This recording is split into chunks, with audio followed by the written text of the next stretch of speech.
বন্ধুসকল, কি খবৰ আপোনালোকৰ? সকলোৰে খবৰ খাতি ভালেই চাগে। গৰমৰ মাজতে ভিডিঅ' এটা বনালোঁ। আপোনালোকৰ পূজা লাগিছেনে? আমাৰ কিন্তু অসমীয়াৰ বিহুটোৱে মেইন, তথাপি পূজা লাগে নহয় জানো গাত পূজাটো আহিলে। আৰু পূজাত কাপোৰ নোলোৱাকৈ থাকিবই নোৱাৰোঁ। বিহুত লোৱা হয়, আমাৰ বিহুটোৱে মেইন, তথাপি পূজাত লওঁ। আৰু এইফালে বেটাই কেৰমবৰ্ড এখন আনিলে, আজি পূৰা খেলি আছে। আৰু এইফালে অলপমান পূজাৰ বজাৰে কৰিলোঁ। আজি দিনত গৈছিলোঁ আৰু ক'লৈ গৈছিলোঁ সম্পূৰ্ণ ভিডিঅ'টো আপোনালোকে চাব। মই ভিডিঅ'টো এতিয়ালৈকে দিয়া নাই, দিলে মানে চাব ক'লৈ গৈছিলোঁ। আৰু অলপমান কিবাকিবি সৰু সুৰা বজাৰ কৰি আনিলোঁ আৰু পূজাৰ কাৰণে। মোৰ কাৰণে একো অনা নাই, মই মানে আগতীয়াকৈ লোৱা হ'লেই।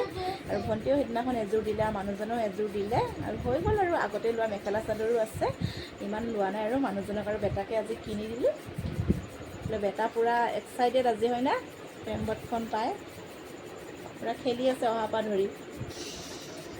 আৰু ভাত পানী বনালেনে আপোনালোকে? মই এতিয়া বনাবলৈ যামহে। অকণমান আহি আৰু ভাগৰটো জিৰাই ল'লোঁ, দুখে ভাগৰে আহিছোঁ যিহেতু বহুত গৰম আছিল।